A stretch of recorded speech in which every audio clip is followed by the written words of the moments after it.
talking because I'm pretty sure it takes like 5 seconds for the recording to show up on the screen, but eventually it does.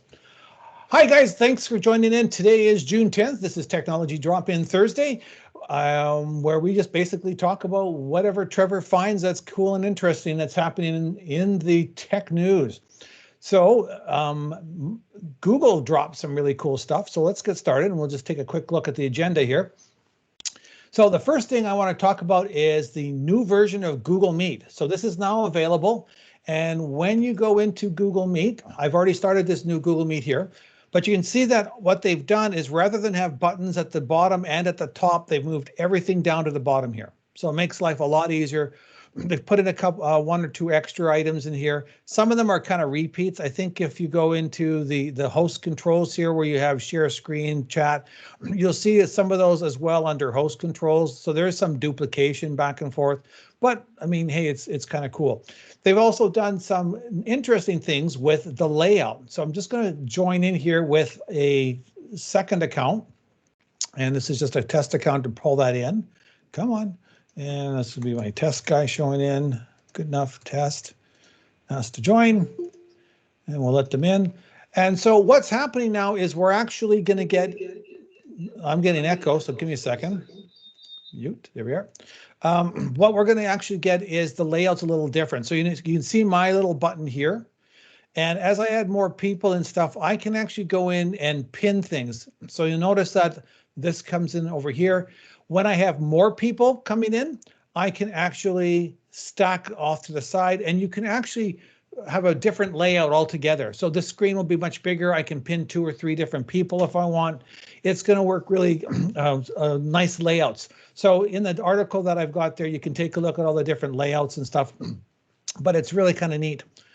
One of the other cool things and fun things that's happened is backgrounds are changing. They haven't happened on my main account, but when I connect with my visitor account here, I actually have some different backgrounds. In fact, I have video backgrounds. So let me just go to here. And this is really weird. This is my McEwen meeting, but I'm joining in with a non-McEwen account. He has these video backgrounds. So when I go into here, we're going to see the forest with the squirrels here in a second, and that should show up. Come on, be nice. There we are. It was just there. Come back. Takes a second and there. So you can see some animation. There's which finger is this? Okay, so there's a squirrel here. There's a squirrel over the tree here, and there's a fox down below here. So there's 3 different video animations that are being made available. Those are going to be updated over time. So right now they just have these 3 animated stuff, obviously geared more towards the younger kids and stuff. And supposedly there will be the ability to upload your own video backgrounds. So that'll be kind of cool. So take some time, play around, see what all is available in the new Google Meet. And you'll see there's a lot of fun stuff. We talked about layout, different buttons, better sharing, AI improvement, video backgrounds eventually will come. Oh, one of the things that's really neat is when you start recording, there's big red button shows up just like everyone else, but they actually have this really nice audio piece. So instead of having a voice going recording started, it just beeps like 3 or 4 times and really focuses your eye on that recording button. And then when the recording stops, it's got these nice soft chimes again. So really, really kind of cool. I actually quite like it. It's sharing off and on is kind of fun. And if you guys want to play around with it afterwards, we can do a test one after the training session here is done. Next thing, Google's, oh, look at that. It just finally showed up. This is what happened between earlier today, like 2 hours ago and now. So now I have to talk about this and I wasn't prepared. If I was in a Google Meet, actually, am I still in my Google Meet? Yes, I am. Okay, so I'm in a Google Meet. If I have a Word document open or I think Excel right now, there's this new icon that literally appeared an hour ago, present to meeting. So I can, instead of my going from the meeting and doing a search for the document in the screen, I can click on this button here and I can say, come on. Well, imagine if you will, it may not be finished loading because I said it's like an hour ago, it wasn't there. When I click on this, it'll automatically start presenting to this meeting here. just like what we had available in Microsoft. They're doing that as well. So now you can present to your meetings right from the screen here. So that's kind of handy too, to be able to do that. I think in Outlook, you can only do PowerPoint. But here in Google right now, we can do Google Docs, and I believe PowerPoint as well, and Excel's coming, or sorry, spreadsheets is coming afterwards. So that's kind of cool. So that's what that new icon is. It gives you a chance to present to your meet. Another new feature that's coming out with Docs is pasting the text or image behind text. So I've been waiting for this for so long. So whenever you want to put in like a draft or something like that, you basically just go in, throw in your image. I'm going to search the web for a draft icon. Let me just move this over here. Draft. And we'll paste that in just for the heck of it and insert it. And it used to be that you could have it wrap left, have it wrap right, whatever you want, but you could never put it behind. But you can now. So when you click on the graphic, you're now going to see there's this icon behind text. So it will pull that into there. And then you can, of course, go into the text and you can adjust the text, the image options. I can go adjust it to make it a little bit lighter. So I'm going to go under here and make my transparency. And you can see it works well there. Now, what I suggest when you're doing this, the best place to put this, though, is in the footer or the header, one of the two, because that way it's going to apply to all the pages. So I'm just going to take this guy here, and I'm just going to get rid of him. And I'm going to scroll down here. And so here's my pages here. I'm going to go into my footer, or my header, excuse me. I'm going to do exactly the same thing we did here. Image, search the web. There's the draft still. Select. Come on, there we go. I just restarted my computer. I'm not sure why it's being so slow. There's the draft. And then again, I do the exact same thing, text behind. So now it's going to go outside of that header point.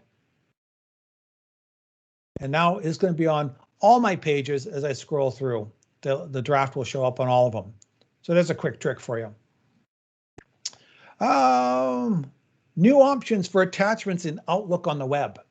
So what this means is before you had the option of just saving, typically it's just saving your stuff directly to your desktop or something like that, even on the web.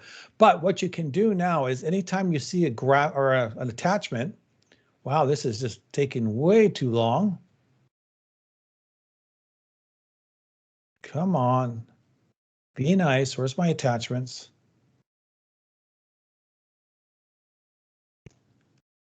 Well, this is just ridiculous. So imagine, if you will, the attachments will show up off to the side there. To the right of the attachment, you would be able to find a drop-down menu. So there's going to be actually two icons. One to show you that this can be just directly downloaded. Oh, there we are up here. Let's try this again. So there's the icon up here. Notice there's all the different files. If I click on it, it's just going to drop. It used to just download it. Now what's happened is we've got this item here that says download it, and there's an arrow beside that. And that arrow gives you the option to preview it, to save it to OneDrive, or to download it. I think on the new version now, if I just click on this, it's going to actually go and preview first. So let's see what happens here. I just clicked on it. Wow, this is just slow as molasses. So there's my preview. So now I can go and edit and reply or download. And when I edit and reply, I'm pretty sure that's going to save it to OneDrive first. So new options there. Once you get into OneDrive, of course, if you have to go over there, you can move it over to SharePoint. You might decide you want to download it directly instead, but at least it gives us some different options and it gives you the ability to preview without having to open it all up. So that is the changes there for Outlook. Last thing that we're going to look at is Microsoft Stream. So Microsoft Stream is Microsoft's version of YouTube. It is only intended to be available to internal. So as we load videos up into Stream, you cannot share it externally. There's no way, no how. It doesn't matter. It just is not designed to function externally. This summer, hopefully, there's an update coming that will change that. But at least this gives you the option to another option for storing videos. So right now, Stream is only available to faculty. And for some people like me, because I'm doing training and stuff, but for faculty, it's another place for them to upload their files. Most faculty are probably going to stick with Kaltura. If you want your stuff outside to the public, you're going to use YouTube. And then if you want to do something that's going to stay internally, you can use Stream. Stream, like I said, is basically Microsoft's version of YouTube. So what it does is it includes a number of different social media things. So I've been, since I had access to Stream back in January, I have been downloading every one of our training sessions, or these sessions here, onto Stream. And I'm not going to go into a lot of detail and stuff like that. As an individual, as a faculty member who's got access, you can upload it, your files and stuff. If though you need to try and create channels, which is what in YouTube language they call playlists, you need to create a group, and there's a request in the Help Center for that. If you want more information, reach out to me and we can talk about the advantages of this versus Kaltura, et cetera, et cetera. For the most part right now, I'm just using it for storing my stuff. So Trevor's Tech Teams, I've got all the videos there that we use. The two big ones that I use is the technology drop-ins, and I will be providing you a link. Actually, it's in the show notes, but I'll be updating the links from now on. All the links to the documents or the videos are going to go into there. One of the nice things about this is when we upload videos is it automatically creates transcripts. It's also searchable. So when I use the search function up top here, I'm going to be searching not only the description of the video, but if a transcript's been generated for it, it'll search the transcript as well. I would love to demonstrate this, but as you can see, everything is moving really slow today. Let's just give it a second to load up here. And we can see the beauty of it. So one of the things that's going to happen is I've pretty much moved most of the videos over to this piece, and I will give you a link that can take you to where they're all at. The nice thing is now if there's something that you remember that I covered and you want to find that video, you can use the search function there. If it's not in the description, which basically it looks exactly like all the information we have in the show notes. But if it's either there or within the actual transcript, you'll be able to find that video that has that documentation. All right, my machine is crawling and I just restarted it, so I have no idea what's going on here. But thankfully, that's the end of it. Unfortunately, I can't demonstrate, but imagine if you will, the transcript there is going to be loading up. Everything is just crawling.